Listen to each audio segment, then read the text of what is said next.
Today, we are unpacking one of the most dramatic and consequential periods in American history, westward expansion. We're going to look at the powerful ideas, the people who went, and the conflicts that completely reshaped a continent in just a few decades. So let's get right to the questions you're probably going to see on your exam. First, think about this.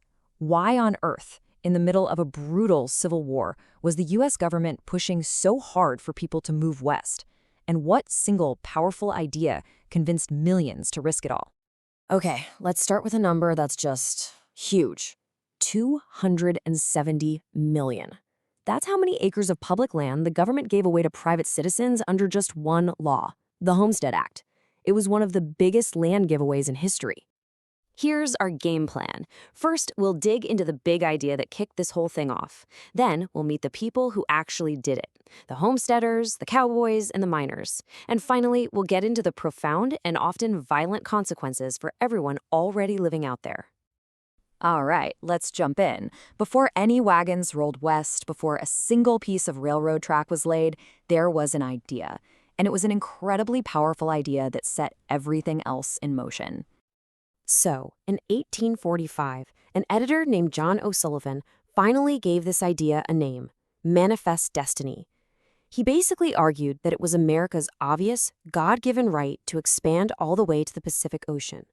For a lot of people, this wasn't just about getting land. It felt like a sacred duty.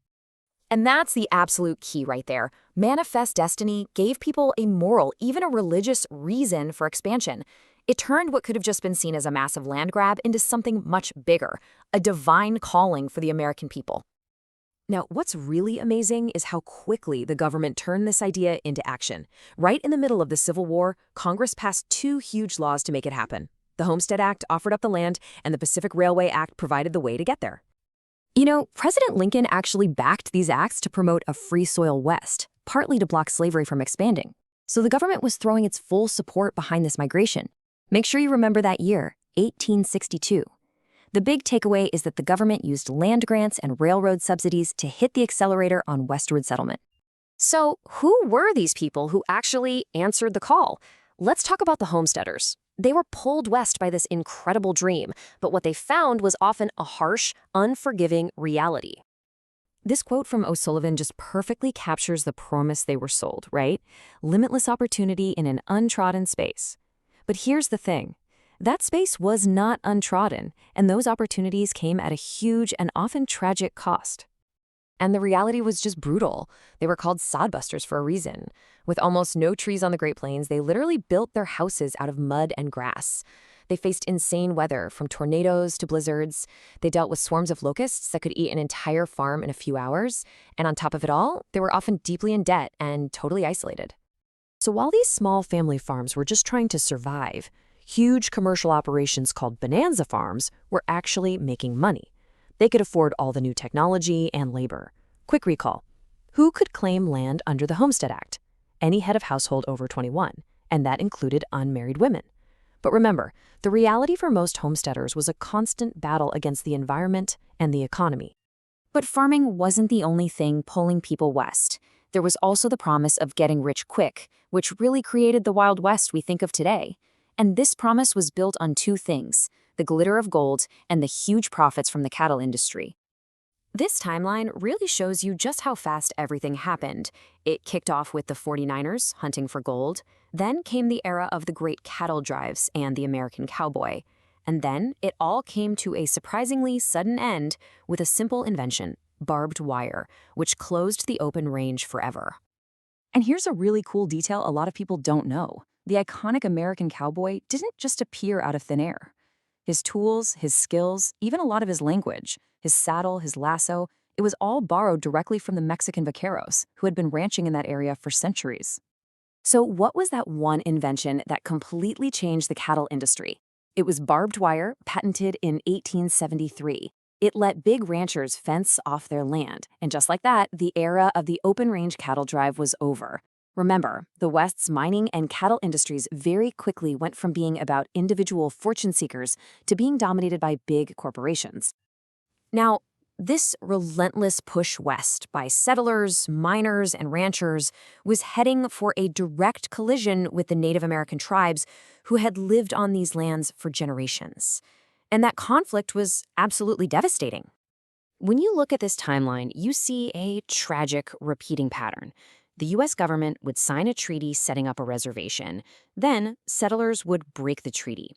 This would lead to horrific violence, like the Sand Creek Massacre, but also to fierce Native resistance, like their victory at Little Bighorn. This awful cycle just kept repeating, ending in massacres like the one at Wounded Knee. After the wars, the U.S. government's strategy changed. It moved from military force to cultural destruction. The policy was called Americanization, and its goal was to forcibly assimilate Native people by systematically trying to erase their languages, their religions, and their entire way of life.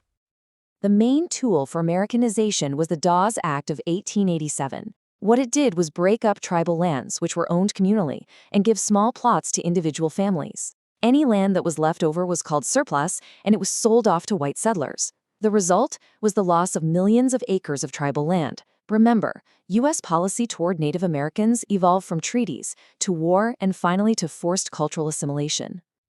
Finally, we have to talk about two other groups who were deeply affected by all this: Chinese immigrants who came looking for gold and Hispanic citizens who suddenly found that their lands were now part of the United States.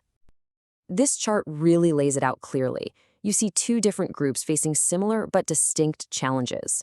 Chinese immigrants arrived looking for opportunity, but were met with intense racism that was literally written into law. At the same time, Hispanic citizens, who were promised the full rights of citizenship, instead had their land and their political power taken away. The Chinese Exclusion Act of 1882 is a really dark moment. It was the very first time the U.S. government passed a law to ban an entire ethnic group from immigrating. It basically made racism into national policy. Remember, even though they were U.S. citizens, Hispanic Americans also faced widespread land seizure and discrimination. Okay, let's do a quick final review. These are the facts you absolutely need to know. Manifest destiny was the core belief. The Homestead Act of 1862 was the policy that made it happen. Railroads opened the West, barbed wire closed it. Americanization was the devastating policy used against Native Americans, with tools like the Dawes Act. Remember key events like the Sand Creek Massacre. And finally, the Chinese Exclusion Act of 1882 wrote racism into law. So, I'll leave you with this question. The West was sold as a land of freedom and opportunity. But for who exactly? And at what cost?